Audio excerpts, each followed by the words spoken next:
Boa noite a todos.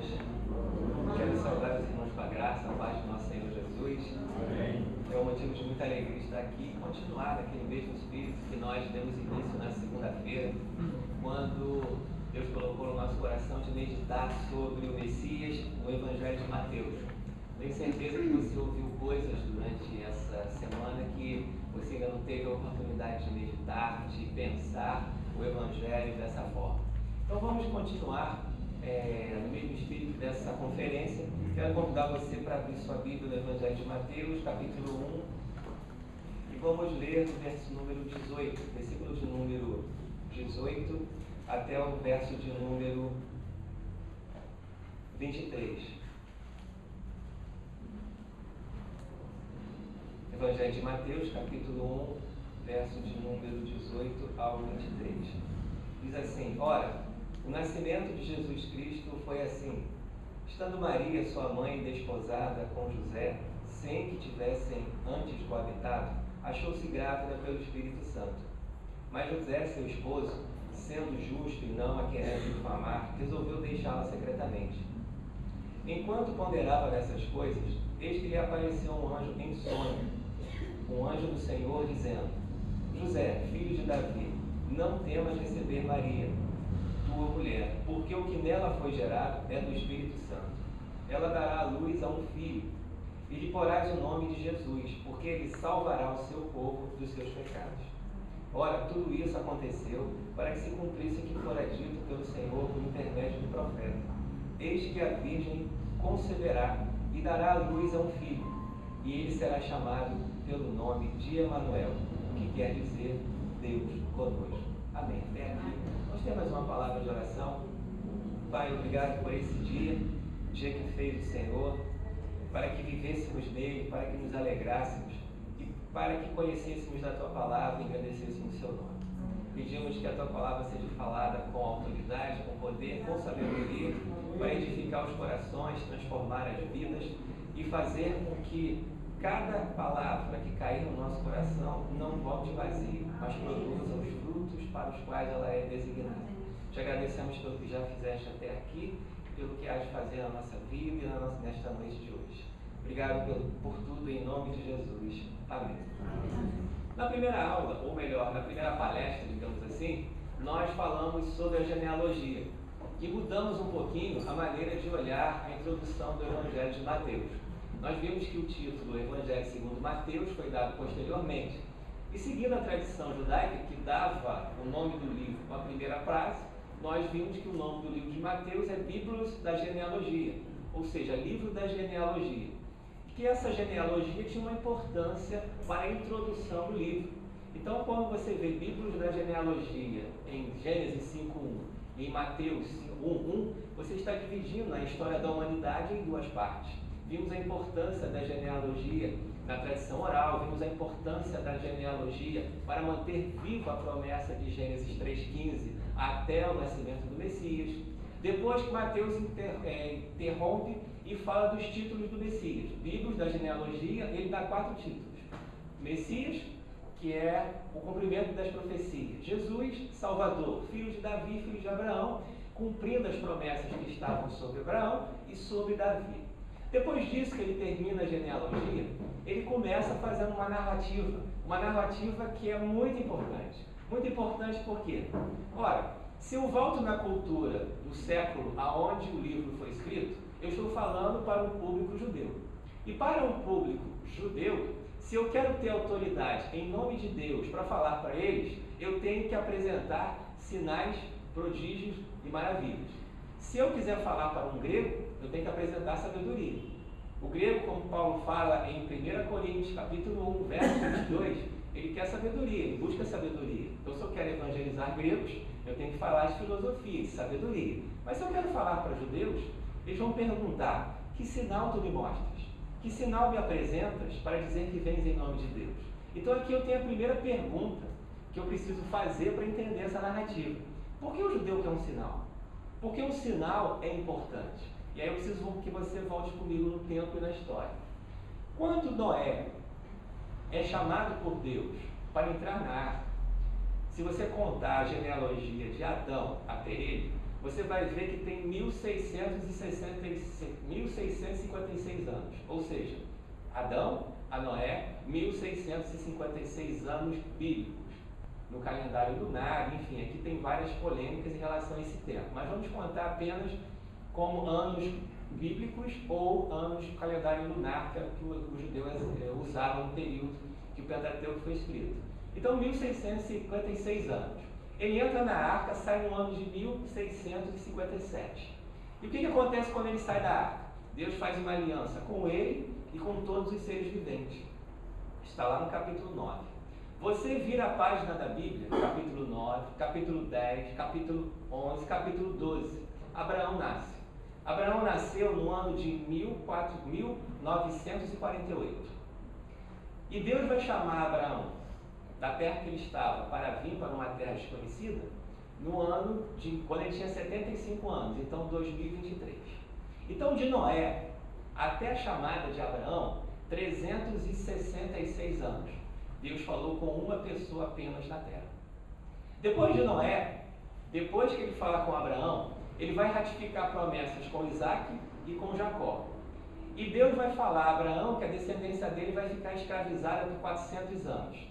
Aí vem o libertador. Esse libertador, chamado Moisés, Deus chama esse libertador, ele vai até o Monte Sinai, e depois que ele chama esse libertador para levar, ele diz o seguinte: ó, você vai, eu sou o Deus de Abraão, eu sou o Deus de Isaac, sou o Deus de Jacó. Agora eu vou te enviar para você libertar o meu povo, que está lá no Egito. Moisés ele faz a seguinte pergunta: qual é o teu nome? E eles vão crer em mim? Aí eu pergunto a você: em mais ou menos 800 anos, que é o tempo que Deus falou entre Noé e até Moisés, Deus falou a 4 pessoas na terra. Ninguém conhecia o nome de Javé, ninguém sabia o nome dele. E aí ele manda uma pessoa em nome dele falar a um povo. Se viesse alguém aqui e dissesse: eu vi Jesus e Jesus me mandou fazer isso, isso e isso, você acreditaria? Não. E era isso que Moisés temia quando ele se apresentasse diante do povo. E para que o povo cresce que ele estava sendo enviado em nome de Deus, o que Moisés fala com Deus e que Deus responde para ele? Deus pergunta: o que tens na mão? Uma vara. Coloca no chão, a vara vira uma serpente. Pega a sua mão, bota no peito. Ela fica branca como a lã. Agora tira, ela fica curada. E aí Deus diz o quê? Apresenta este sinal. É a primeira vez que o termo sinal aparece nas Escrituras para endossar que alguém está sendo enviado em nome de Deus. Então você tem o primeiro sinal, a vara. O segundo, a mão virando leprosa e depois sendo restaurada. E Deus diz assim para Moisés: se não crer no primeiro sinal nem no segundo, pega a água do Nilo, joga na terra que ele vai virar sangue. E aí terá o terceiro sinal. Moisés vai até o povo, apresenta os sinais que Deus mandou que ele fizesse, e o povo faz o quê? Crê. A partir desse evento histórico, toda vez que um profeta vai para Israel, ou toda vez que eu quero me falar em nome de Deus, a primeira coisa que um judeu, um hebreu, alguém da cultura hebraica vai me perguntar: que sinal tu me mostras? É por isso que os fariseus, lá em Mateus capítulo 12, verso 38, perguntam: faz um sinal, Senhor, para que possamos crer em ti. Então essa ideia de sinal, o nascimento virginal, ele é o primeiro sinal do Evangelho que Mateus está apresentando aos judeus para ratificar, endossar quem Jesus é, quem era o Messias, quem era o filho de Abraão.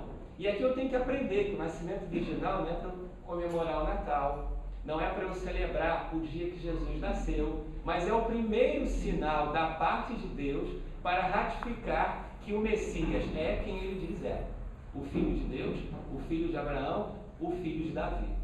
E essa história de sinal, ela vai crescendo nas Escrituras.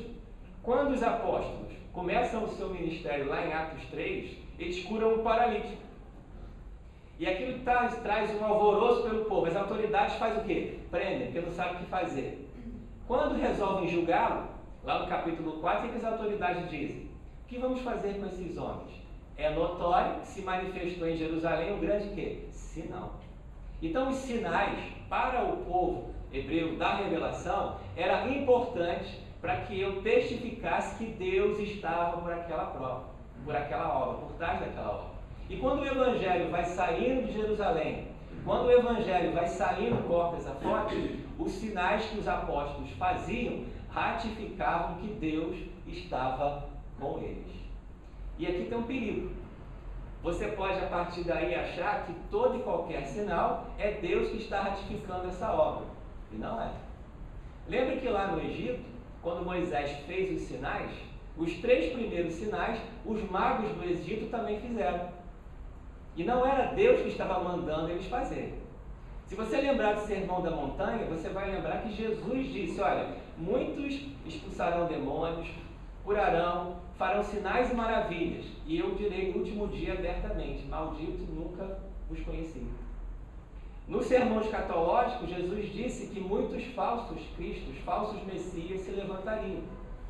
E não era Deus que estava enviando. E fariam sinais que, se possível, fosse enganaria os próprios eleitos. Então, como é que eu vou saber que um sinal é de Deus e quando esse sinal não é de Deus? Primeiro, os sinais de Deus são notórios. Tudo aquilo que nós chamamos de pragas no Egito não são pragas, são julgamentos, são sinais. Tudo ali são sinais. E os sinais do engano, eles pararam, mas os de Deus continuaram. Então, quando é de Deus, os sinais vão superabundar. Deus vai fazer prodígios que o engano não consegue repetir, que eles vão cessar. Todos os sinais de Deus, Deus garante o seu cumprimento. Os sinais do engano não, cessam. Por isso é que vem muitas nuvens de doutrinas que daqui a pouco passa, que a Bíblia chama de vento, porque não tem Deus por trás daquele sinal, daquele movimento, e daqui a um tempo ele cessa. Mas os que vêm da parte de Deus, eles perduram, eles permanecem. Então, quando eu olho para o nascimento virginal, eu estou vendo o primeiro sinal que Mateus está apresentando para ratificar que Yeshua é o Messias, é o filho de Abraão, é o filho de Davi. E aqui tem outra coisa importante. Lembra que na primeira palestra eu falei para vocês que o rei se tornava filho de Deus no ato da coroação e que o Salmo 2 dizia que hoje eu te gerei, ou seja, hoje, no dia da sua coroação, tu és meu filho, eu te gerei. Quando Mateus ensina isso aqui, ele está mostrando que o Messias que Deus está trazendo, não será o seu filho da coroação, como os judaizantes queriam, para defender o monoteísmo, evitar o dogma da Trindade e colocar Jesus como filho de Deus adotivo.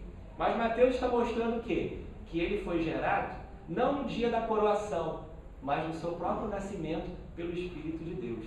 Então esse Messias já era pré-existente. E aqui Deus está unindo duas realidades, a realidade espiritual e a realidade humana. Ele está unindo novamente céus e terra em uma só pessoa. Então o nascimento virginal, primeira coisa que eu tenho que aprender nele é que ele representa o primeiro sinal da parte de Deus para nós, para ratificar que Jesus é o Messias, o filho de Davi, o filho de Abraão. Segundo ponto, esse mesmo texto aqui nos mostra a missão do Messias. Quando a gente falou do Messias, a gente viu que em Israel, desde o seu surgimento, quando entrou o messianato na cultura hebraica, vindo dos povos da Média, da Pérsia, da Mesopotâmia, do Egito, e que isso entrou e depois virou na pessoa de Davi, teve o seu precursor e se ramificou duas tradições, as tradições, uma campesina e a outra palaciana. A palaciana é aquela que pegou Jair no seu reino e ele, um conquistador, que usava da guerra para conquistar as nações vizinhas, para estabelecer a vontade de Deus pela força, pela guerra. E a glória do reino império de Davi, depois estabelecida por Salomão, ficou conhecida e notória. Essa tradição levou ao povo, sempre nos seus momentos de crise, a esperar um Messias, libertador político. Assim como Moisés foi um libertador para trazer Israel do Egito para a terra prometida, e depois dos momentos de crise, o rei esperado, o Messias, lutava as guerras do povo para libertá-lo dos seus povos inimigos e dar uma libertação política, criou-se a expectativa de que o Messias viria para fazer Israel uma nova Roma, para tirar Israel primeiro do poder da Grécia, depois do poder romano, e estabelecer o reino em toda a terra. Mas no texto que Mateus nos mostra aqui, ele fala claramente a missão desse Messias, que não seria de uma tradição guerreira, palaciana, mas seria um Messias pastor. Um Messias pastor que tinha qual missão? Tirar o pecado do povo. Vencer o pecado. Então a missão do Messias era salvar o povo dos seus pecados. Esse é o tema central, essa é a missão do Messias. E se eu vou salvar o povo dos seus pecados, eu preciso entender minimamente o que isso representa. O que é pecado? E aí eu tenho que pensar nisso, entender isso, para entender o Evangelho e a missão do Messias. Se eu não entendo o que o Messias veio fazer, qual era a missão dele, eu fico imaginando o Messias, a minha revelia, da minha própria cabeça. Não é isso que o Evangelho vai nos mostrar. Pelo contrário, o Evangelho tem uma missão, Mateus tem uma missão, Jesus tem uma missão. Qual é? Salvar o povo dos seus pecados. É isso que Mateus está apresentando. E aí vem a pergunta: o que é pecado? 1 João capítulo 3, verso 4 vai dizer que pecado é a transgressão da lei. E a doutrina do pecado para nós ela é muito importante, porque embora pecado hoje seja uma palavra que caiu só no contexto religioso, por causa do cristianismo, quando a palavra pecado foi usada a primeira vez, lá em Gênesis capítulo 4, para representar o pecado do primeiro assassinato de Caim em Abel, a palavra pecado era uma coisa do povo. Era uma forma de você designar um erro cometido, uma transgressão, algo que eu fazia que era contrário a Deus e ao próximo. Não era uma conotação religiosa como nós vimos hoje. Então, se eu fosse trazer a palavra pecado para hoje, representa todas as nossas transgressões, tudo aquilo que fazemos de errado, que mostra que nós não amamos o próximo, que mostra que vivemos de uma forma contrária à vontade de Deus. E aí eu pergunto, nós nos perguntamos, então, o que é isso? Por que somos pecadores? E aí nós temos que voltar na nossa história daquela. Se eu quero entender por que eu sou transgressor, por que eu cometo esses crimes, eu posso pensar em 3 afirmativas acerca do pecado. Primeiro, é uma força interior que atua em todos os filhos de Adão. O que é uma força interior? Pensa lá no Sermão da Montanha, Jesus no capítulo 5, dizendo: se olhares para uma mulher com intenção impura no coração, já adulterou contra ela. Eu não preciso adulterar. Antes do adultério chegar, algo dentro de mim já foi processado. Uma intenção já aconteceu no coração. Ninguém nasceu, acordou hoje, eu vou adulterar, eu vou pecar. Não. Algo acontece no coração, e isso que nasce no coração é cultivado. Essa força interior vai me dominando até que eu dou luz ao pecado. É uma condição inerente ao ser humano. Qualquer ser humano que nasceu de Adão tem essa condição inerente na sua natureza. O salmista diz: em pecado me concebeu minha mãe. Não é que nascer é pecado. Deus fala em Gênesis 8, quando olhou para a humanidade, depois que tinha julgado, disse: é mau o pensamento do homem desde a sua tenridade, da sua meninice. Ou seja, eu olho para o ser humano e eu vejo que ele é mau. E por que ele é mau? Condição inerente. E por causa dessa condição inerente, ele se torna um transgressor. Outro ponto que o pecado, eu preciso entender, é que ele é um poder dominador. Jesus, ensinando aos fariseus, aos judeus, disse que todo aquele que peca é escravo do pecado. O pecado gera esse domínio sobre a pessoa para torná-la escrava. E porque nós temos essa força interior, essa condição inerente, esse poder dominador, então nós geramos o pecado e a transgressão. E aí vem a segunda pergunta: se o pecado é essa transgressão de uma lei física, ou de uma lei civil, de uma lei moral, se ele surge por causa da minha condição inerente, por essa força interior, por esse poder que me domina, como ele surge da minha natureza, da minha vida pessoal? Quando eu penso nisso, eu tenho muitas teorias, a teologia já propôs: orgulho, inveja, egoísmo, ciúme. Todas essas teorias já aconteceram, incredulidade. Mas em Tiago, capítulo 1, ele vai dizer que o pecado nasce da cobiça, da concupiscência. O ser humano, o pecado é gerado pelo desejo distorcido. Cobiça ou concupiscência é o desejo que se corrompe. Agora vamos entender isso. Olha, eu e você somos seres humanos. A gente nasce biologicamente programado por algumas coisas. Por exemplo, você tem que se alimentar, você tem que tomar água. Se você não comer ou não beber, o que acontece com você? Você morre. Agora, você é um bebê. Você não entende, você ainda não sabe subjetivar o mundo. Você ainda não sabe discernir entre o bem e o mal. Você sente um incômodo na sua natureza física.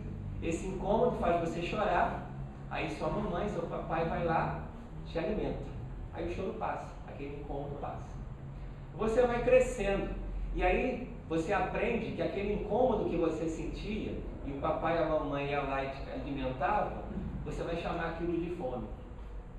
Todo mundo tem fome. E aí quando tem fome, come. Só que quando você vai experimentando o alimento para satisfazer sua necessidade biológica, você experimenta junto algo chamado prazer. E um belo dia, você tem esse prazer tão bom na sua vida, que você vai abandonando a necessidade e se alimentando com prazer. Você, quando quer celebrar algo, você vai o quê? Comemorar. Você não vai comer necessidade, você vai comemorar. E aí você começa a experimentar o prazer, e esse prazer vai dominando você aos poucos. Eu como demais, vem o que? Obesidade. Continuo comendo demais, obesidade mórbida. Continuo comendo demais, morte. Como é que a Bíblia chama isso? Glutonaria. A mesma coisa acontece com a água. Eu estou com sede, com aquele incômodo, eu bebo água. Mas quando eu bebo água, eu encontro prazer. Depois eu passo a beber outras coisas por prazer. Depois eu bebo para tirar o estresse. Depois eu bebo para o happy hour. Depois eu bebo das reuniões da igreja, só por prazer. E quando eu bebo demais, que não é mais pela minha necessidade, vem o quê?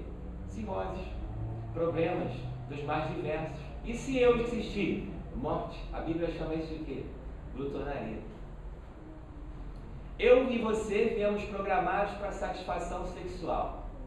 Mas chega uma determinada idade, na puberdade, eu começo a experimentar uma revolução hormonal e eu começo a procurar satisfazer essa necessidade. E aí vem a masturbação, vem a fornicação, vem o adultério, vem a prostituição, e eu experimento o prazer, não para satisfazer uma necessidade, mas para realizar um desejo que se distorceu. E aí vem todos os pecados da carne. Essa lista eu posso ir aumentando. Você se desenvolveu e você tem um sonho de ser um profissional, de ser um empresário, de ser um pastor. Mas no meio do caminho você vai querendo mais e mais. Esse sonho se distorce, você vem à cobiça. E aí você não começa mais a reconhecer o seu próximo. Você quer alcançar o seu objetivo a qualquer custo. Aí vem as divisões, as guerras, os ciúmes. Tudo porque um dia você desejou algo puro, mas isso se distorceu. Semana passada, ou retrasada, não sei se vocês viram na televisão, aqui no Gay-Lussac, um arrastão com metralhadoras, assaltando pais, carros. Aquilo ali teve um pânico ali em São Francisco, passou no jornal. Aquilo ali que aconteceu, um dia, aquelas pessoas todas que estavam naquele arrastão tiveram um desejo sim de satisfazer alguma coisa que não podia ser satisfeita, mas que o crime foi o meio pelo qual eles optaram por aquilo, para que aquilo acontecesse. Então todo pecado, ele vai ter a sua origem primeiro em um desejo humano que ele se distorce. E qual é a consequência do pecado? Culpa. Qual é a consequência do pecado? Morte espiritual. Espiritual por quê? Porque quando eu pego espiritualmente, eu rompo minha relação com Deus. Paulo vai falar isso lá em Efésios 2:1. Estão mortos em delitos e pecados. Por isso é que naquele momento que eu mostrei aqui, de mais ou menos 800 anos, entre Abraão e Moisés, Deus não falou com ninguém, porque a humanidade está morta espiritualmente, não tem relação entre céus e terra. Morte física. O salário do pecado não é só a morte espiritual, é a física. Quando Deus disse, tu és pó e ao pó tornarás, ele estava com misericórdia, não tornando o pecador eterno. Porque se fosse eterno como Lúcifer, não teria salvação. Então ele diz, tu és pó e ao pó tornarás. Gera o que? Morte eterna. Aqueles que não se consertarem em Cristo, não concordarem com Deus, não entrarem em acordo com Ele, não aceitarem a graça, no último dia terão a morte eterna. Consequência do pecado, punição. Um dia, todos nós pecadores, se não estivéssemos em Cristo, porque Cristo sofreu a punição em nosso lugar, serão punidos. Efeitos do pecado, cegueira. Sabe por que tem um montão de denominação? Porque somos cegos, cada um entende uma coisa na Bíblia. Fruto do pecado, não se iluda. Sabe por que tem guerras católicos e protestantes? Por causa do pecado. Efeito do pecado, egoísmo, insensibilidade. Por isso não amamos. Por isso não conseguimos olhar o próximo. Por isso não conseguimos nos relacionar com Deus. Tudo isso é efeito de uma coisa simples chamada pecado. E aí eu pergunto, essa sociedade que nós conhecemos, que você pega o jornal, só tem assassinatos, só tem crimes, quem vai dar um jeito nisso? A sociologia não vai conseguir. Psicologia não vai conseguir. Medicina não vai conseguir. Direito não vai conseguir. Só quem vai conseguir isso é quem? O Messias. É contra isso que o Messias veio lutar. Então o Evangelho de Mateus, ele mostra a luta do Messias para tirar o pecado do mundo. Por isso ele ensina o sermão da montanha. Por isso ele cura, por isso ele liberta, por isso ele salva, por isso ele transforma, para ir tirando o pecado que um dia será tirado na sua integralidade. Se eu não tiver esse entendimento, eu não consigo ler ou ver o Evangelho de Mateus da forma como ele se revela até nós. Terceira coisa que esse Evangelho, que esse texto aqui nos mostra.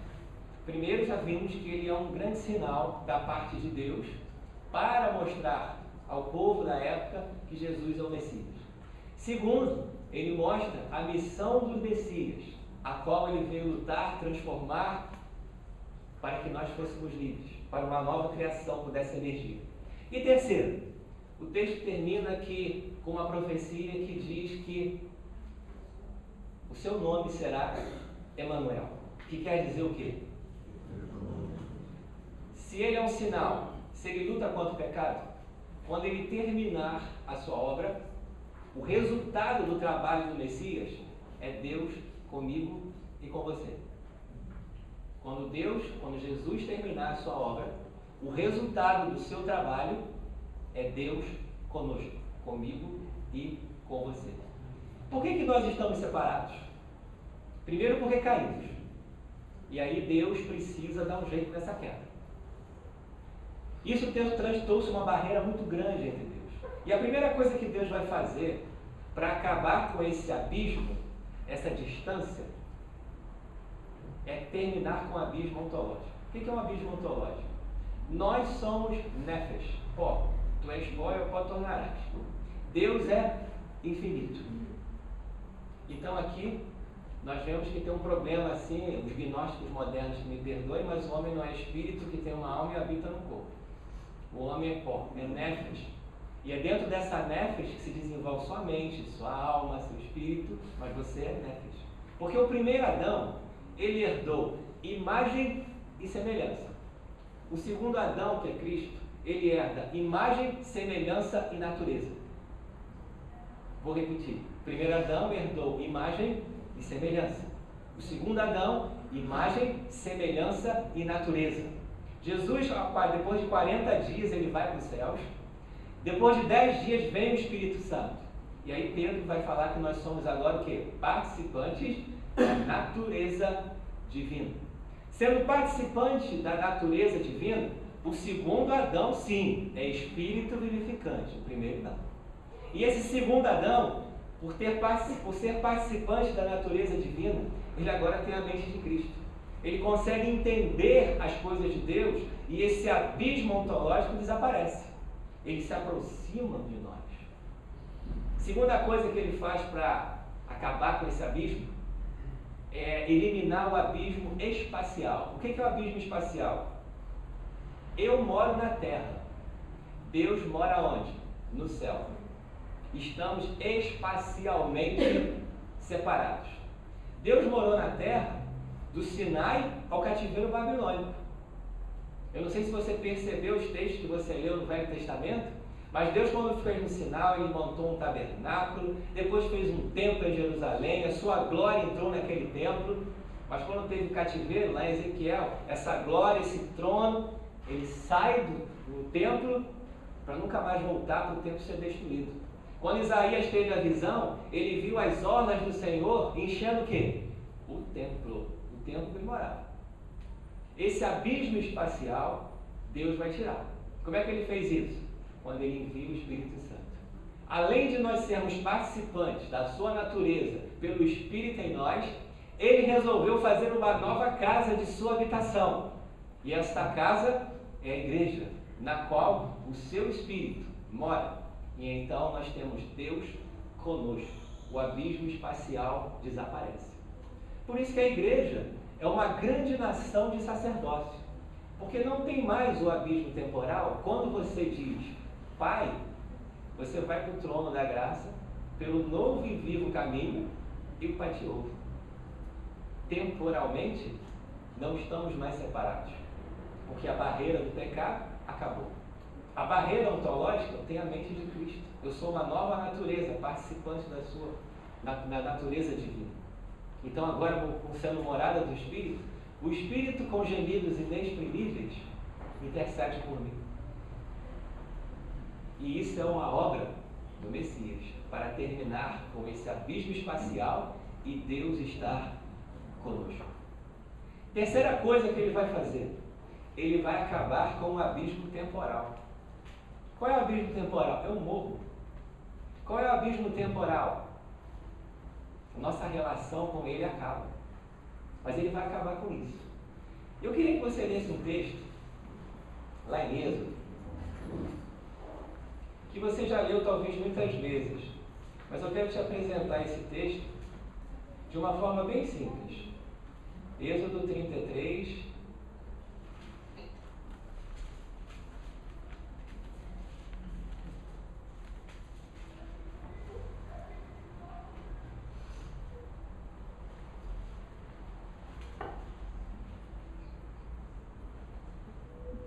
livro de Êxodo, capítulo 33, versículo 18. Vamos ler aqui do 18 ao 23. Então ele disse: rogo-te que me mostres a tua glória. Respondeu-lhe: farei passar toda a minha bondade diante de ti e te proclamarei o nome do Senhor. Terei misericórdia de quem eu tiver misericórdia, e me compadecerei de quem eu me compadecer. E acrescentou: e não me poderás ver a face, porquanto homem nenhum verá a minha face e viverá. Disse mais o Senhor: eis aqui um lugar junto a mim, tu estarás sobre a penha. Quando eu passar a minha glória, eu te porei numa fenda da penha, e te cobrirei com a minha mão até que eu tenha passado. Depois, em tirando eu a mão, tu me verás pelas costas, mas a minha face não poderá ver.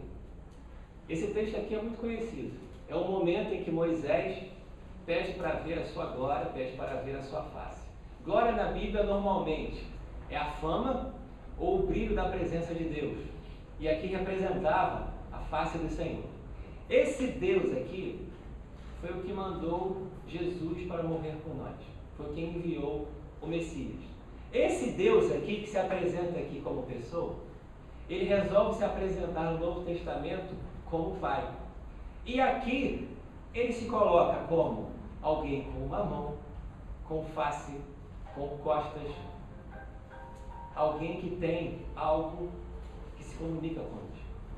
Tira da cabeça essas ideias de antropomorfismo, que bota Deus como uma bola branca no trono. Isso não existe. Tira isso. É um Deus pessoal que resolveu se relacionar, nos buscar e estar conosco. Ele diz que mostraria toda a bondade a Moisés. Sabe quando se cumpriu? Lá na transfiguração. Quando Jesus foi transfigurado, estava lá Moisés e Elias. Ali Deus cumpriu a palavra. E sempre cumpre o que ele promete. Mostrou Jesus, que é a bondade dele para a humanidade. E esse Deus aqui, quando tiver terminado a sua obra, quando o pecado for totalmente tirado do mundo, vai descer uma nova Jerusalém. E nessa nova Jerusalém, um brilho intenso, a sua glória definitiva, vai iluminar toda a terra. E nesses novos céus e nova terra, só vai ter aqueles que foram glorificados, aqueles que participantes da natureza divina. E aí teremos um corpo semelhante ao de Cristo, que não mais morrerá.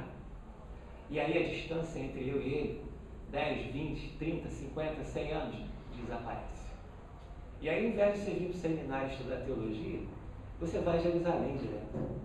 Você vai ver o brilho do Pai iluminando toda a terra. Você vai ouvir a mensagem da boca do Pai. E aí você vai conhecê-lo como ele é. E aí a barreira, o Deus que andava na viração do dia com Adão, vai andar na terra novamente. Porque não haverá mais pecado. Não haverá mais morte. Não haverá mais pranto. Não haverá mais dor. Ele enxugará toda lágrima. E quando isso acabar, e aí se cumpre Deus conosco, pelos séculos dos séculos. Então Mateus está apresentando o quê? O primeiro sinal. Mateus está apresentando o quê? A missão do Messias. Mateus está apresentando o quê? O resultado do seu trabalho. Quando o Messias acabar a sua obra, Deus estará conosco para sempre. É até o capítulo 1. Então vamos parar aqui. Tem pergunta? Não é conferência, vocês têm só que atender. Só que aproveitar. Brincadeira, pode falar. Alguém falou, pastor. Pediu para continuar. Converteu agora. Eu aceito. Foi isso. Tem alguma.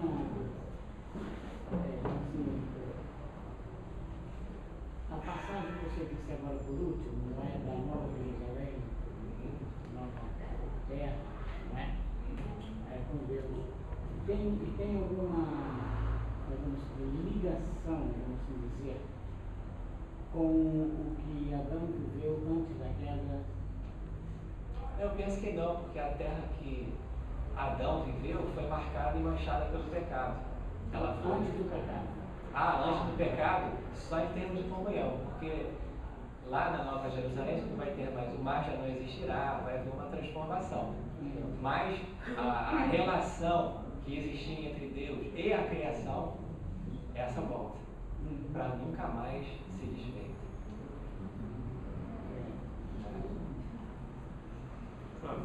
Você, a respeito da bondade que falou e segundo a transfiguração, como que eu posso ter transfiguração? Porque assim, geralmente a gente como crente sempre tem aquela ideia de que morreu nunca mais volta aqui. E quando a gente vê ele morrer da transfiguração, né, às vezes na minha cabeça fica difícil compreender. Ali seria o que? Moisés e Elias? Para nós representa Moisés e Elias. E embora tenha toda aquela leitura que representa a lei, que representa os profetas, Moisés foi aquele profeta usado por Deus que a tradição diz que foi o próprio Deus quem o enterrou. E Elias foi arrebatado, não viu a morte como nós a conhecemos. Porém, carne e sangue não pode andar no reino. Então, dentro do Evangelho de Lucas, que tem a visão de Lázaro, do rico, que tem um pós-morte, e nesse pós-morte você vê Abraão em consolo, onde Lázaro está, e você vê o rico em tormentos. Esse local pós-morte é um local onde habitam, onde a vida continua, não sabemos como, mas ela continua. E na transfiguração, é como se fosse um flash do reino futuro. Jesus é transfigurado em glória como ele será, como ele ficou depois da ressurreição. E ele vê, interessante que ele reconhece, né?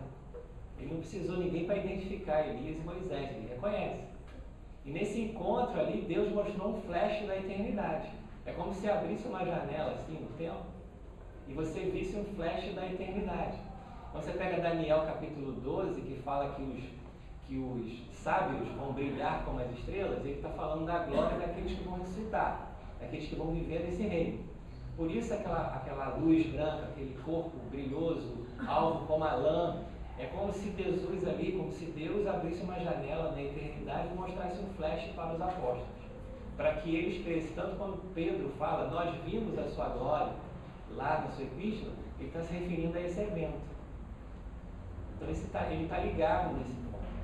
E aqui, quando Deus fala para Moisés, eu vou te mostrar a minha bondade, a bondade dele é Cristo. É como se ele dissesse para Paulo quando pede para ser curado, a minha graça te basta. Que a bondade dele é o Messias, é o Cordeiro que tira o pecado do mundo. Só que Moisés não tinha visto ainda. E aí ele cumpre isso lá. Lá ele viu Jesus, que era a bondade dele. E aí tem muitas especulações do que se fala, que se diz. Pastor, Oi? Moisés não pôde ver porque ele não ia se espantar. E por que Pedro lá pôde ver quando ele estava junto com Moisés e Elias? Não entendi. Cadê? Atrás da pilastra. Ah, tá. Não ouvi direito. Ele não poderia mostrar a glória dele para Moisés. Aonde? A face dele. Ah, a face. Sim, sim. Olha, isso aqui é um mistério bíblico. A Bíblia diz que nenhum homem verá a face dele e viverá. Isso é respaldado no Evangelho de João, que fala que ninguém jamais viu a Deus. Mas Jesus, que é o Deus unigênito, veio e o revelou. Mas quando Então, ele viu o discípulo dele. então, a qual discípulo? Você está em Moisés, no Transfiguração, ou está no texto Na de Jesus? transfiguração. Na Transfiguração, Deus não aparece. Só aparece Jesus transfigurado, Moisés, Elias e os discípulos. Eles ouvem a voz de Deus, mas Deus não aparece. Ah, então o caso revelado, no caso da voz, então só Moisés até aí então. Isso, quando Moisés estava ali na Transfiguração, Deus faleceu meu filho amado, ele ouviu, ele está mostrando a bondade dele a Moisés, a Elias, aos apóstolos e ao mundo depois, pelo testemunho apostólico. Ah, agora, eu entendi antes que ele tinha se revelado Jesus ali, transfigurado no corpo, depois. Não.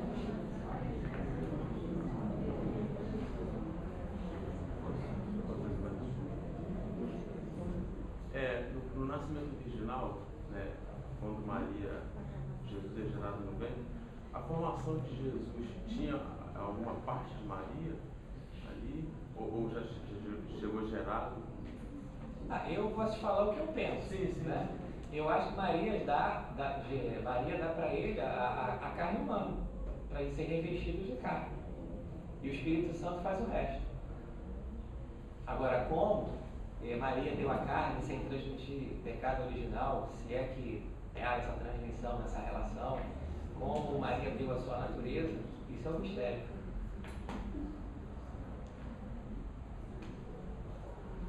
Podemos dizer que a Nova Jerusalém seria a própria igreja, a esposa do Cordeiro, em referência ao Apocalipse? Eu penso que a Nova Jerusalém é a cidade messiânica da tradição de Davi, que vai descer nele, que é a cidade que Deus escolheu. Só que sem ruga, sem mácula, a igreja vai ser, os convertidos, a igreja, a nova comunidade, é o povo que vai herdar esse novo céu, essa nova terra. Basta ver, o Apocalipse faz referência à Nova Jerusalém como sendo A noiva. toda da viagem, e que Deus estaria edificando em nós um edifício. Somos um edifício, um corpo. Isso. Então essa associação.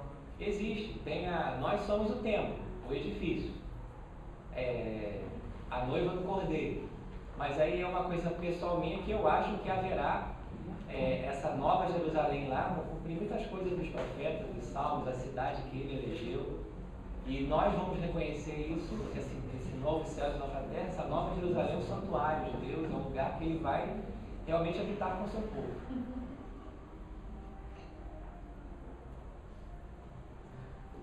Pegando o gancho aqui com a pergunta dos filhos. Pensar Adão e Eva antes da queda, okay? Sem ideia de liberdade, sem conhecimento do bem e do mal. Não haveria então, assim, não apenas uma relação entre Adão e Eva antes da queda e os salvos na Nova Jerusalém, mas também não uma diferença qualitativa na medida em que os salvos são aqueles também que são responsáveis, foram responsáveis durante sua passagem na Terra, e nesse sentido é diferente de Adão e Eva, porque não conheceram bem o mal, então não haveria uma diferença qualitativa também em termos de das pessoas agora que estão na Nova Jerusalém, porque agora não apenas conhecem bem o mal, mas foram redimidos de todo o mal. Eu também acho assim, porque em uma das palestras, eu não sei se o pastor Ari, se vocês perceberam, a igreja tem o ser humano tem um salto ontológico, ele não volta para lá.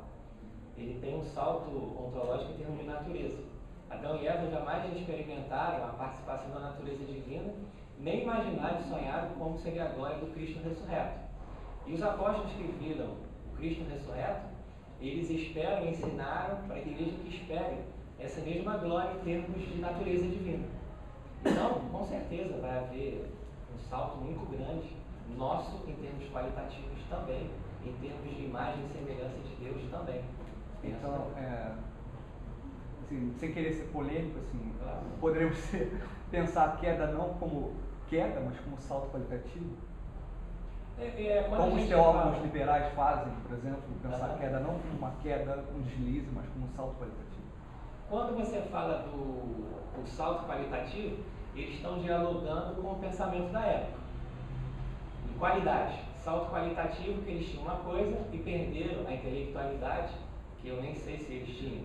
Não, eu digo salto qualitativo em termos de ganhar responsabilidade, agora saber o que é e ter a possibilidade de ser livre, porque conhece bem e mal, ser um agente moralmente livre. Porque na medida que eu não conheço bem e mal, eu não sou livre. Um salto qualitativo que eu digo em termos agora, há um salto ontológico de fato. Ou seja, o ser humano é mais do que Adão e Eva, no sentido de que ele é livre porque ele conhece bem e mal. Ou seja, ele não é menos porque pecou, mas é mais porque pecou. Sim, tem esse aspecto, mas aí eles não eram livres, mas não experimentaram a morte. Depois ele ganhou isso e morreu. Então a gente ficaria sempre medindo potencialidades antes e depois e comparando. Era melhor não conhecer e viver e esperar um meio que não fosse a desobediência a Deus para ganhar esse salto, ou era melhor provar e correr o risco de provar a palavra de Deus se cumprindo e morrer? Qual é o tipo de verdade que eu quero, que eu espero? O que seria melhor? Aí a gente caiu numa coisa... sem querer ser polêmico, justamente. Mas eu penso que, assim, a minha opinião, que em termos de liberdade, é óbvio que eu prefiro ter liberdade. E se eu penso em liberdade como decisão de escolher entre certo e errado, eu acredito que Adão e Eva eles não tinham liberdade até a queda. E certamente passar pela experiência da queda, ter esse salto, entender a queda como um salto qualitativo, um salto ontológico, agora eu tomei posse da minha liberdade, e agora eu sou humano efetivamente, e depois ter a possibilidade de ser redimido pela minha liberdade corrompida, ou seja, pelo meu apelo, pela minha natureza ontologicamente inclinada ao mal, ou seja, o mal como pecado como uma condição necessária, e experimentar essa glória de que há um anúncio que me cura dessa minha doença ontológica, que é uma condição humana. Enfim, eu entenderia isso como um pouco melhor do que Jardim do Éden, por exemplo. Entendi. Eu penso que essa liberdade, quando ela envolveu separação de Deus, isso para mim seria o pior de tudo. Então, para mim, a melhor liberdade seria a comunhão permanente. Se o preço dessa comunhão permanente fosse uma cisão, que eu não pudesse medir as consequências, mas que quebrasse o relacionamento com Deus, isso para mim seria muito pior. E professor, se tinha a árvore do bem e do mal, já era um exercício da liberdade, já havia liberdade ali. Se tinha a árvore do bem e do mal, do conhecimento do bem e do mal, eles já viviam uma certa liberdade. Mas é uma Essa liberdade é de escolha para eles. No caso que ele está colocando, é a limitação dessa liberdade, porque como no Éden não tinha morte, Eles não tinham como mensurar o que é morrer. Como eles viviam no paraíso, eles não sabiam o que era dor, o que era o sofrimento. Eles não tinham algumas coisas para mensurar isso que nós temos. Entendeu? É nesse sentido que E também não conhecia o bem e o mal. Ou seja, não conhecia o bem e o mal. o bem e o mal, porque eu pensei que primeiro só conhecia o mal. Então essa questão do conhecimento representou para eles uma queda. E aí fica o ponto, né, de decisão. Você preferia experimentar essa liberdade como ele colocou, mesmo que isso representasse uma desobediência e uma separação de Deus, ou não? E aí cai na subjetividade. Uns vão preferir isso, correr esse risco, outros não vão querer passar por essa experiência, vamos dizer assim. Nós não temos mais tempo. O pastor Flávio vai continuar conosco no dia 18, ou seja, quinta-feira que vem, dia 11, nós